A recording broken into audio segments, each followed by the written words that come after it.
Hey everyone, welcome to the Singapore Eco Film Festival themed Regeneration. Our festival is virtual this year, as many things are, but we're still connecting, still talking, still finding solutions for a better planet.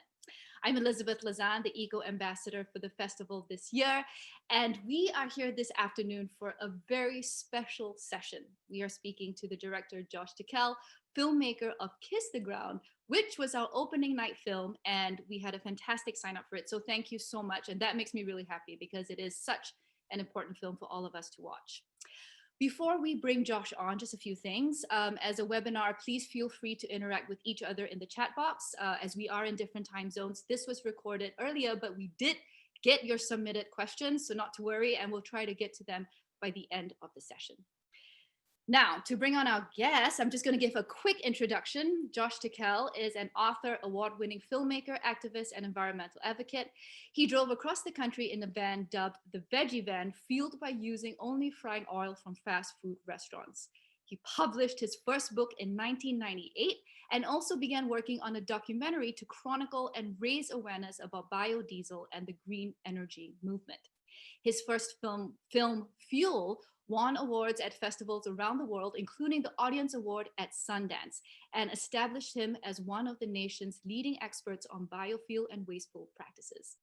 In 2017, Tickell's book, Kiss the Ground, How the Food You Eat Can Reverse Climate Change, Heal Your Body, and Ultimately Save the World, was released to become an Amazon bestseller in 4 categories. And now, of course, with the acclaimed response from the Kiss the Ground movie, which is also our opening night film at SGEFF, with rave reviews from New York Times, LA Times, from my neighbor, my mom, everyone loved it.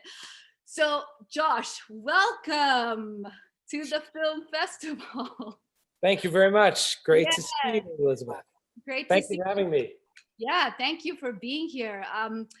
Firstly, congratulations on the success of Kiss the Ground. We have a lot of questions, so I think we're just gonna dive right in. So Josh, you probably get asked this a lot, but how did you first get started in sustainability and climate work? My strange history is that I grew up in Louisiana partially and very close to an oil refinery. So there are 150 petrochemical sort of oil refineries in that area. And it's called a cancer alley. It's got 800 times the national average of cancer. So I watched my mom get sick. I watched a lot of other people get sick from environmental pollutants. And as a very young boy, I was interested in solutions.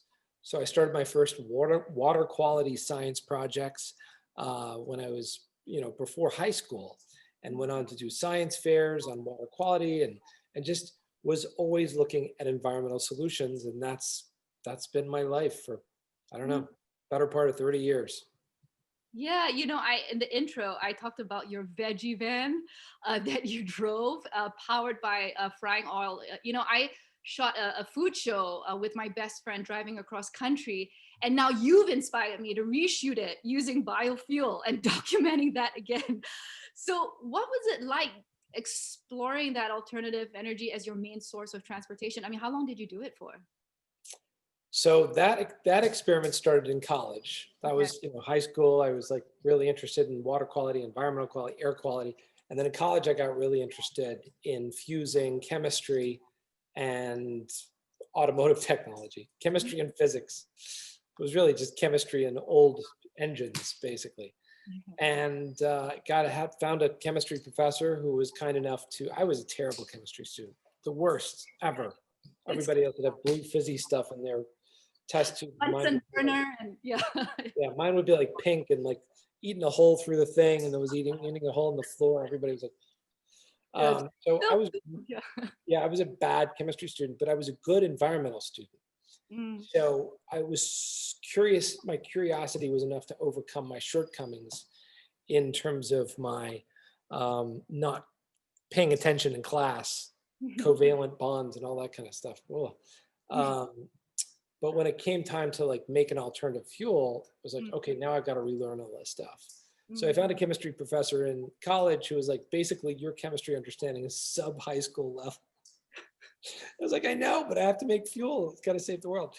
He goes, okay, here. And he, started me off with basically chemistry 101. And in a very short period of time, went from that to titrations to making fuel from used cooking oil, transesterification, pulling the glycerin molecule off of vegetable oil and creating a new fuel source, which, I wasn't the first person to do it, but doing it at a lab scale was unusual. And then created a how-to book and drove this van that is parked outside.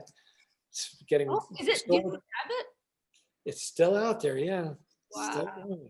Wow. It's being restored right now, but powered a diesel engine on biodiesel, which was a fuel made from used cooking oil from fast food restaurants. It was a stunt. It wasn't meant to be like, hey, we have a solution to the world's problems, but it was meant to be like, hey, there is something we can do other than using oil, and that was creating a lot of conflict in the world. So trying to get people to think outside the box. So I'm just curious, which one came first? Were you interested in film and then you started doing films about climate, or were you an activist first and then film became part of the equation? I had a gut feeling as a kid that I would be involved in film, but the environment was always my first interest. And it's always been my driving passion, my North Star, sort of the compass has always pointed toward green for me.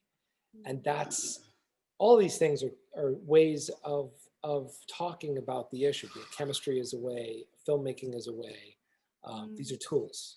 And filmmaking happens to be the best tool that I've found, because I don't know any other tool where you can sort of reach through a TV screen and grab somebody's mind and be like, your brain is mine for 90 minutes. I am going to literally take your mind on a journey that you couldn't go on in some other way, shape, and form. That's amazing when people give their brain to you. That's a huge honor. So for me, film is a way of connecting with people on a very deep, intimate, spiritual, emotional level, psychological level. I don't think that there's a more intimate way, art, music, things like that, surely. But for this particular message that I have, and now that Rebecca, my wife, and I have, I don't think that there's a powerful way of conveying that. So still making films after all these years. Yeah, just talking about Kiss the Ground, just the movie itself, I know it actually started from a book first. So why did you decide to make the movie? Was it part of the journey when you were writing the book, or how did it ultimately lead to making the film? Yeah, the book was part of the movie journey. The book came into existence because we had all these transcripts from video interviews, and we wanted to compile them for the editing team. And they kind of compiled into these 10 themes, these 10 chapters. And the more we worked with that material, the more it was like, oh, there's a book here too. So the book was kind of a product of the film. But if you look at the readership for books, millions of people have seen this film. I wish millions of people had read my book, but that's not true. Well, it's still out there, so go get it, people. Yeah, thousands of people read the book. Yeah. If you do one thing, watch the movie. If you want to do two things, you can download the Audible book as well. I'm curious, actually, how many people have watched the movie? If you have a number, it's in the millions. That's all we know. Wow. Yeah. Okay, so talking about the movie now, Kiss the Ground. So in its basic definition, I think it talks about regeneration and how regenerative agriculture practices can help us fight climate crisis by pulling carbon from the atmosphere by sequestering it on the ground, into the ground. It's as simple as that. You watched the movie. I did. I watched it a few times. Right. So one thing that really stuck out for me in the film was this concept of the legacy load of carbon. Yes. And changing the conversation from being carbon neutral to carbon capture and carbon drawdown. And with the agriculture sector being one of the biggest emitters of CO2, I think the big question that everyone is asking now is, okay, so what are the solutions to carbon capture? And why do you think, or how do you think we got into this destroy, extract, consume pattern in our modern world? Well, take a 50,000-foot view, look at humanity. Basically, humanity has been, since humans kind of migrated out of the Fertile Crescent, this has been a race to build civilizations and empires. And empires require, when you build an empire, it requires extraction. It requires enslavement, basically.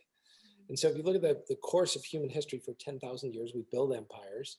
The empire gets fragile, the resources get further away from the center, and they have to go bonk some people on the head to get some more resources. So it's literally been this cycle of like, it's sort of a win-lose game. That's what we've been doing. And fossil fuels have just been a product of that. We got to build faster. And now we're getting to this new scenario where it's like globally, we can't really do win-lose anymore because we're one species, you know, we've covered the whole planet. And so part of the awakening that's happening with the end of the fossil fuel era, well, it's not there yet, but we're getting there, is like we can do lose-lose, where everyone loses, which is what we've been doing with climate change. We can do win-win, where we all win. So this is another layer of thinking. It's really much larger thinking. It's like, oh, I'm no longer thinking about building this little, you know, Farmville, kind of like Sim City, and like trying to take over this other little bit of land, and then, you know, then I die and somebody else has to try and do it. Like, it's such a limited game that we played that game. It's over. I think the biggest the bigger game is drawdown. The bigger game is regeneration. How do we regenerate the planet, create a safe and stable atmosphere for thousands of years of human civilization, and create abundant food and water for billions of people? That's the new game. Everyone wins in that game. So, you know, I don't think fossil fuels were bad. It was a part of our evolution as a species. It was somewhat inevitable, but it's a low consciousness vibration. And I think as a species, we want to move to a higher consciousness level. That idea leads me to this idea of interconnection, of how our actions affect each other and how we need to shift our mindset to improve what we already have is there instead of destroying or depleting it. So the message here is, if we heal our soil, we heal our climate, and we heal our community. It seems so simple. Just start from the ground up, literally, or actually pull down and then up. So why do you think it's so hard? Why do you think it's so hard to implement? Well, a couple things. This is new science, first of all. This is new realization that this could be done, second of all. And, you know, the thinking that is required to have this work is kind of a new realm of thinking. We have been very much in this model of agriculture, and, you know, look, agriculture and petroleum extraction are not that different. We're in an extractive economy. We extract, we create, you know, some kind of resource, then we consume it, then we throw it away. It's a straight line. And so when you go, well, first of all, that model is like so 1920. You know, the capitalist mind kind of explodes, first of all, because it's like, whoa, wait, what do you mean? That's how we make money. We pull stuff out of the earth, we change it into a widget, and we sell it to people who don't know any better. Yes, that's how you made money for, you know, a couple hundred years. That's called the Industrial Revolution. We're looking at a post-industrial revolution. We're looking at the next phase of human evolution. Like, we're looking to live on Mars and do all these crazy things. That's going to require a cyclical model where everything that we use, it's not sustainable in that it just doesn't do the same thing over, but it's literally improving the base resource. So every time you do it, the soil gets better, the water gets better, the air gets better. The basic resources have to get better over time. And so that requires a different level of human innovation, different level of thinking, and it's an adjustment in how we do business on Earth. It's a new narrative, you know, it's a new thing that we get to tell ourselves too. And we've been very enrolled in the planet's going to burn and we're all going to burn with it kind of model. I mean, right now, the promise is we've got a global pandemic and life is going to suck during the pandemic. And then after that, we're going to have global warming. You're all going to burn. Like, it's such a negative view of the future. So why do I think it's so hard? I think it's hard because we have to shift our minds.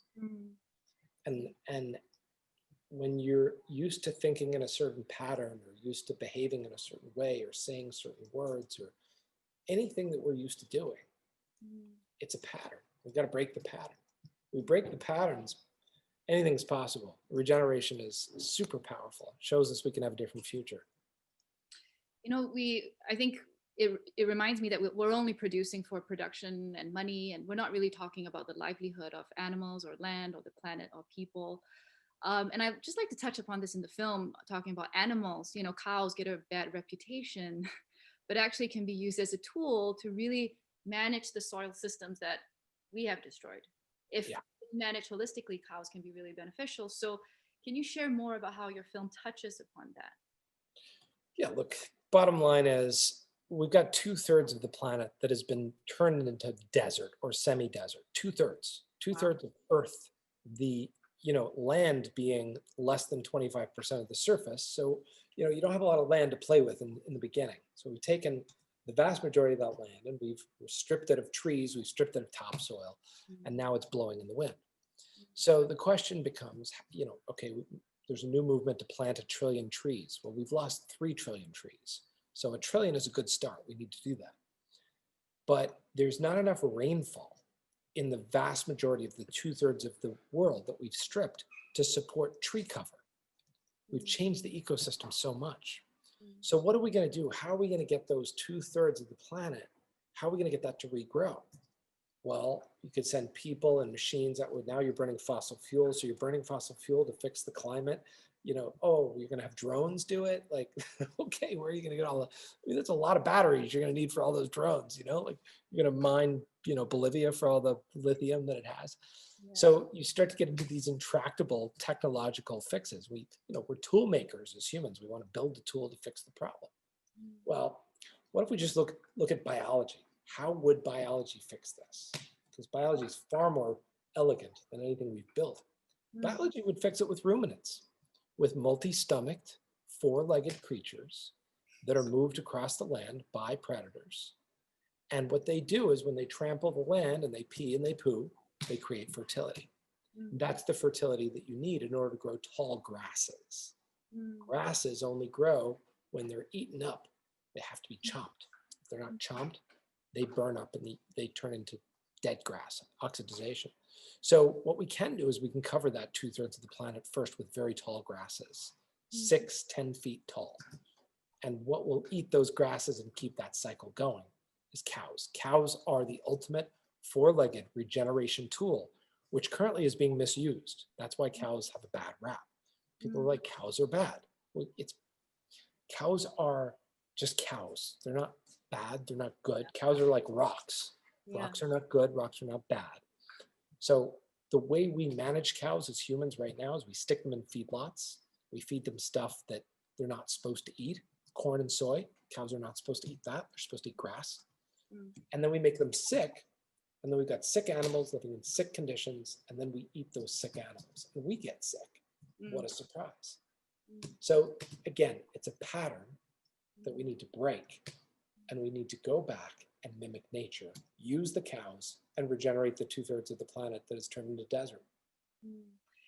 It reminds me of this on driving on the 5, and for Singapore, watching the 5 is a highway that basically connects Southern California to Northern California. And when I drive on that route, there's that cow farm that is just, it's hard to drive by. I mean, besides the smell, and I don't know if that's the methane or I don't know what is that, but the smell is just overwhelming. And it just reminds me of the sick cow image, and I just feel horrible for that, for that farm. That is a sick image, and that's Harris Ranch. It's one of the largest confined animal feed operations in America, and it's where a tremendous amount of California's beef comes from. So why are we doing that? There's hundreds of millions of acres. These cows could be moving across and be healthy. Yeah. So that kind of profiteering at the expense of the environment and the expense of health, that is morally bankrupt, in my opinion. That's unacceptable. And we're going to outlaw those confined animal feed operations within the next 5 to 10 years. They'll be done. They'll be gone. You give it 5 to 10 years? If that. Yeah. So with sick animals, you get sick food. And I noticed that you have the functional medicine doctor, Mark Hyman, featured in your documentary. And so can you briefly explain what a regenerative diet is and how soil health is related to human health? And why did you think it was important to have him in the film?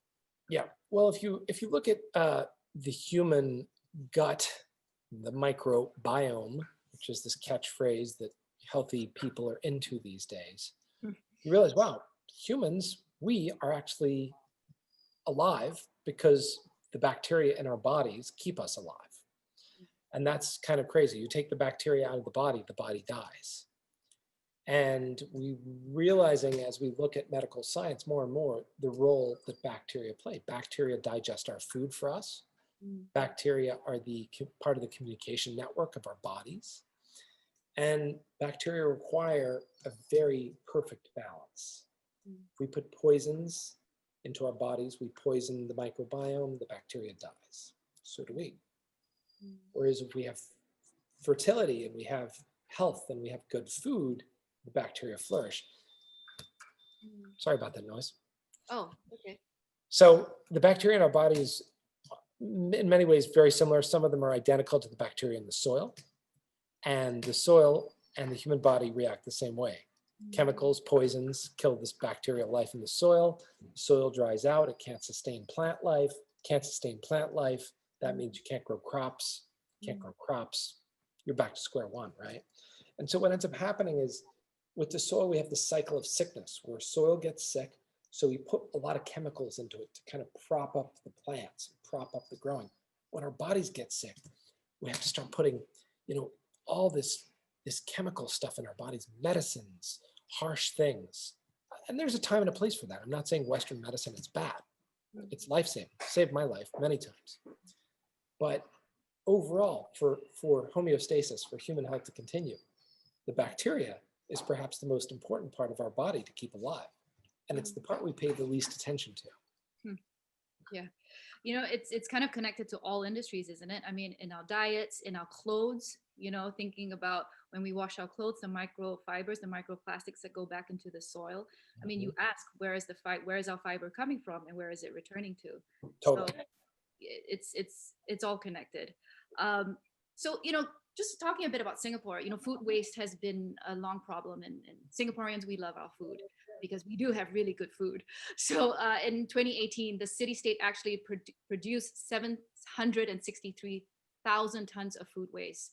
And according to the statistics, only 17% of that was recycled.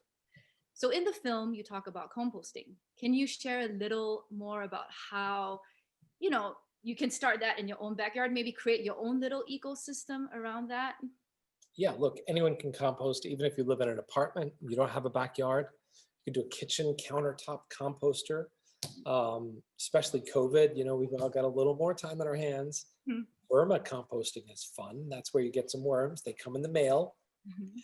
You put them in this box, this multi-staged box, and you put your food scraps in there with a bit of newspaper, paper bags, and you begin to build an ecosystem.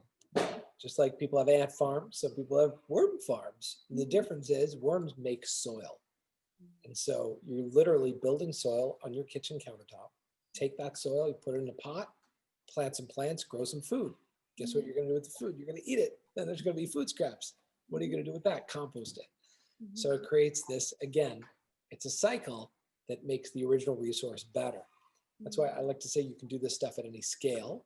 You can do it on hundreds of millions of acres, or you can do it in, a tiny little box on your countertop. Nature's kind of indifferent.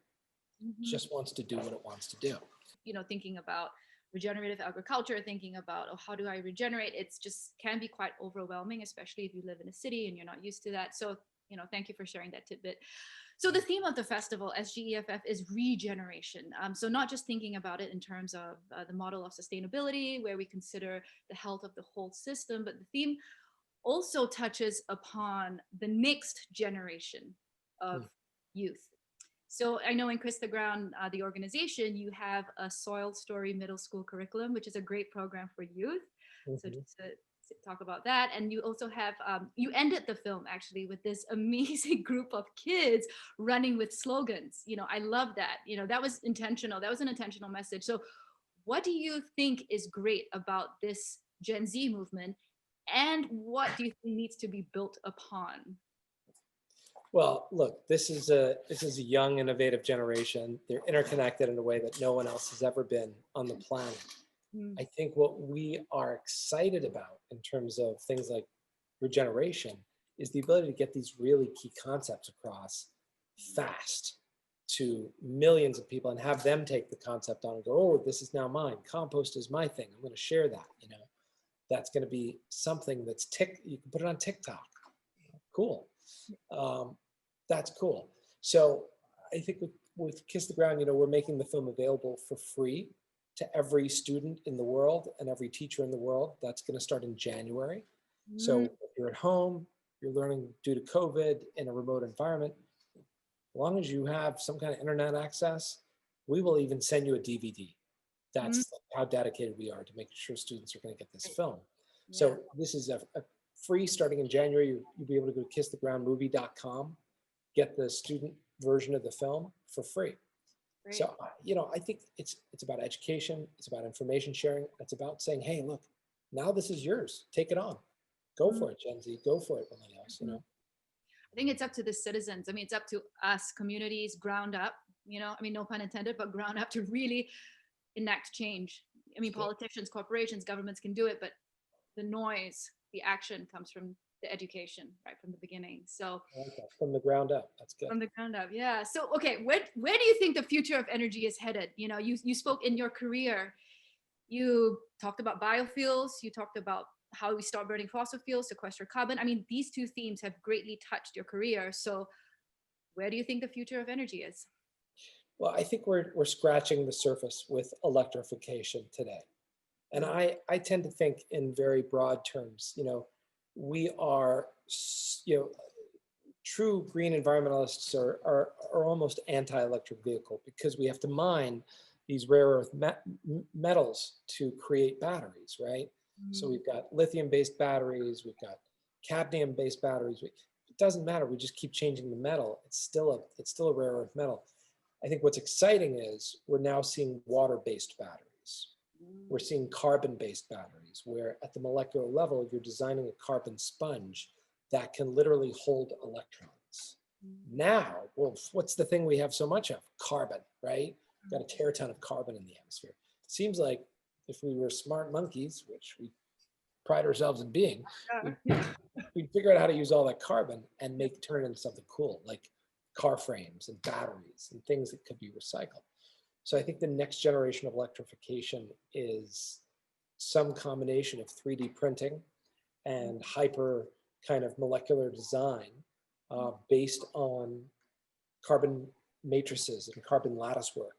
We're already seeing the first carbon batteries. The density of storage is off the charts. It's incredible. Wow. And so I think, you know, really the Star Trek future where we've got, you know, dilithium crystals powering a cold fusion, you know, engine. In some respects, it's so far away, but in some respects, it's not that far away.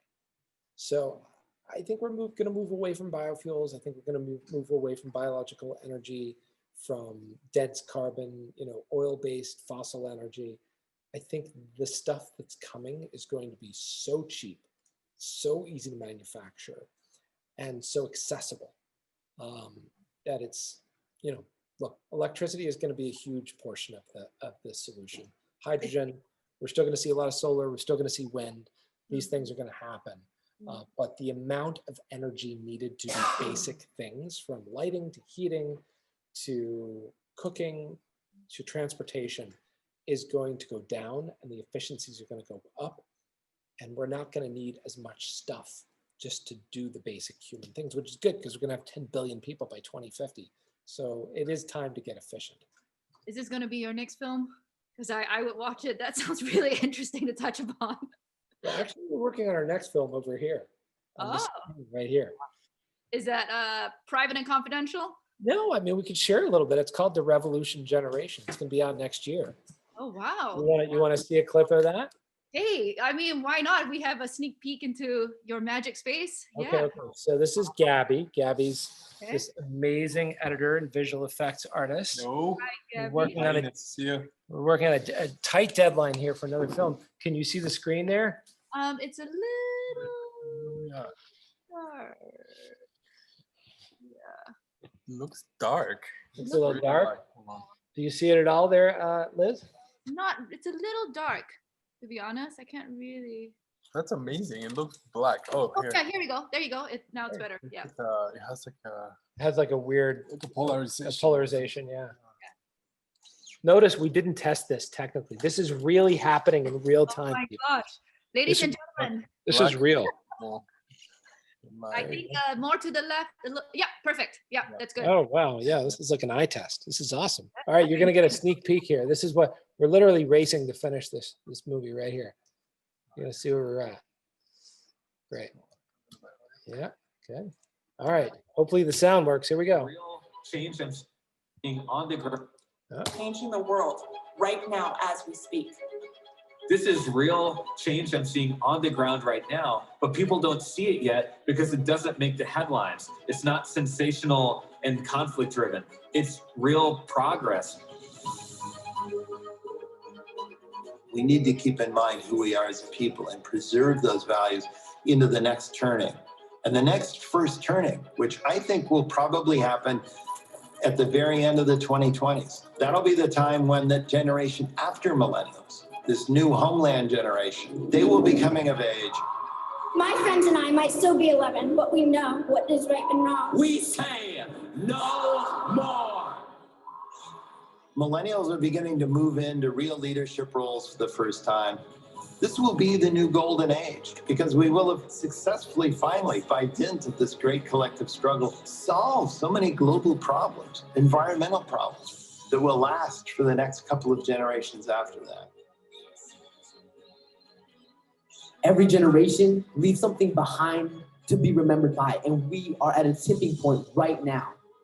We are being called upon to use our courage, our innovation, our creativity, and our passion to bring forth a new world. And with that, I'll leave you with these words from Rabbi Maimonides. The world is equally balanced between good and evil. Your next act will tip the scales. Okay, go. All right, we don't want to show you too much. Woo! What a privilege, Singapore. We got a sneak preview on that. Thank you. You did. You got a little sneak. You did. When are you hoping to release Yeah, that? well, this is our first film set submission tonight, and that's why he's editing while I'm talking to you guys. Ladies and gentlemen, Josh is multitasking. He is literally interviewing, going through this interview and trying to rush. There's a really important film out. So thank you for your time. Watching the edit over the laptop here. Just to be honest with you, that's really what's happened. This is the life of a filmmaker. You know? Gabby's laughing. I mean, you have a great team around you, so that's awesome. You have a great team. Yeah. Yeah. So look, this is a 2021 film. And yeah, hopefully next year, Singapore Film Festival. Hopefully you'll get to watch this next film. And we can say we got a sneak previews first in the 2020 Film Festival. That's right. Yeah. So, you know, what was really interesting, there was some really inspiring, beautiful messages in that little clip you showed us. And it's the perfect segue to the next question, kind of to conclude our session. How do you stay inspired and stay patient? Oh, this question. Oh my God. Question. You know, it's the questions of all questions. How do you keep in your pursuit with all this overwhelming, I can say, climate anxiety to some extent, you know? Yeah. Well, I mean, look, I'll be honest. The most inspiring thing in my life is my three-year-old son Jedi and my 6-year-old daughter Athena. Oh, I loved your names, by the way. Yeah. Well, when we got Athena, we couldn't name her brother Bob, you know. Had to sort of like one up that. Yeah. Hey, this is Athena and Bob. And Bob, no. That's a letdown. Yeah, So Jedi, you know, we wanted to like level up that situation. For sure. So yeah, those kids are just the most amazing humans. And you know, we live in Ojai. We decided to move out of the city so that they could be in the country. We have a little farm and ranch here, a little hobby farm. And these kids, you know, they're out there finding bugs and exploring nature and telling me about symbiosis and biomimicry. And, you know, they're 3 and 6. Amazing. Just well, awesome. Surrounded by parents who are, you know, amazing filmmakers, but yeah. Yeah, parents who are kind of crazy. We all But- need a little bit of that. Yeah. Yeah, look, they are so inspiring because when I'm like burnt out and I see the negativity and in our society and I think, oh, the world's, it's not going the right way. I'm having a bad day. My kids come up to me and they're like, Daddy, look, I found this bug and it's amazing. And it lives in symbiosis with this plant and it's got this moth cycle and it's in the pupa larva stage. And I'm just like, okay, what was I complaining about? I don't even know what. So that's a really guiding North Star is beautiful young children, which we have many in our community. And I happen to be the lucky parent of two with my wife, Rebecca. Beyond that, I think, look, I think it's so easy to get sort of lulled into a false sense of cynicism about our world. It's what the news media traditionally runs on. If it bleeds, it leads. So we are inundated with negative messaging. And I think part of the goal of this work is getting the negative messaging out of our lives and just being like, oh, you're going to give me that negative message every day? Pfft, unsubscribe, turn that off. No more. Thank you. Don't need it. Yeah. Not to say you have to stick your head in the sand and not be aware of what's happening in the world, but can we give ourselves more positive messaging than we take in negative messages in a day? I find that for me, it personally makes a big difference. So I try and do at least twice as much positive news as negative news in a given day. And sometimes that just means I need to do more local news, like how are my friends doing? How are my kids doing? Our community.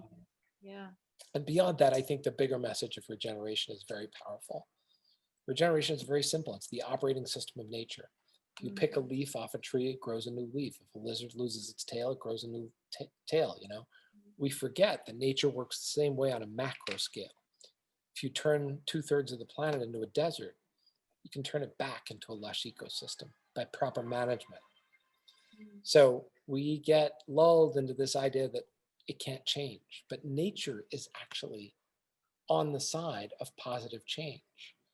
We've just forgotten how to interface with it. So I think part of staying positive is reconnecting with nature, getting outside, putting your feet on the ground, hanging out with a tree for a little while, getting in a stream, just being like, oh yeah, right. Nature does figure this stuff out. We just got to get out of the way and chill out a little bit, I mean, we are nature in itself. We go back to the earth at the end of it all. Yeah, man, we're just, look, all the atoms you have atoms of Einstein's body in your body, and so do I. We're all just reconstituted atomic energy, stardust floating through space and time, right? We're just, these bodies are on loan. We get a little loan, and then they go straight back and they become microbes and dirt. So what are you going to do while you're here? Exactly. Make a film about regenerative culture and regenerative Why not? culture. Yeah. Talking about stardust from across the world, we have a few questions just to close up the session from Sarah Ong. So we'd just like to get this question out there. Thank you for the wonderful film you made. You're a filmmaker from the US, and in the film, there is mention of US excluding themselves from the Paris Climate Agreement. What was your own reaction from that as a citizen and director as you were making the film? In the famous words of Homer Simpson, "Go!" And scene. That's it. Yeah. I mean, what are you going to say? Like, yeah. Look, it looks like we've got a new president, new vice president. I'm perhaps more excited about the vice president than I am about the president. My daughter's like, what? This is the first woman in the White House? What? Yeah, what? I know, right? The first time? Why did it take so long? What's wrong with you people? Yeah, why are you taking so long? like 6. She's like, golly, really? Jeez. So, look, the commitment has been that they will re-enter the Paris Agreement, and that we'll be back on track. And let's hope that that's true. Yeah. We can't, we can't sacrifice environmental sanctity for profits and expect that everything is going to work out. There were many favorites of the film, but can you share with us what is one of your favorite memories from filming Kiss the Ground? Yeah. I mean, I would say I had two memories. One is just hanging out with the market guards, the beautiful ranching family on the northern coast of California. They really walk their walk. They're the real deal. To see those kids growing up so deeply enmeshed in nature and see how attuned they are to animals and to the time of day and just some deep stuff. It's like powerful, semi-shamanistic kind of living, but still very practical. Like they're not living in a dirt hut somewhere. They're real people. My other favorite memory was hanging out with Ray Archuleta in this little room in Kansas, and he's giving a lecture to 12 people. He goes, "I'm going to show you a satellite image from NASA of carbon emissions," and he starts walking the audience through the cycle of carbon, and I had never seen anybody put together the northern hemispheric tilling with the incredible increase in carbon in the northern hemisphere. And then the regrowth of plants during the spring with the drawing down of carbon. That moment is, when we put it together in the editing room, Sean over there, the other computer put it together, and he started playing, and everyone gathered around the computer because we were just like, whoa, that's amazing. You literally can see the earth pulling the carbon back down. Wow. Yeah. That was super powerful. I remember that moment in the film. That was quite powerful to see the image and the color change. Yeah. Good stuff. Well, Josh, thank you so much for such an enriching conversation for our viewers. I had such a great chat with you, inspiring, educational, and I can't wait to see how your organization or your next film grows physically and philosophically. So thank you so much. Yeah, you're welcome, and you'll have to come visit Ojai. And when when the pandemic's over, can't wait to visit Singapore. We're just so excited about the vertical gardens and all the green things that the city is doing. So excited to come visit. Please, visit the Garden City, and I can't wait to see Ojai. I want to see the veggie van. I want to see the, the original, the OG. Yeah, we'll take you for a ride. It's cool. Yeah, I would love that. Yeah. Well, thank you everyone for tuning in with the director of Kiss the Ground, Josh Tickell, on SGEFF. We look forward to discussing more eco solutions even after this festival closes. So till then, take care, stay healthy, and be well, everyone. Thank you.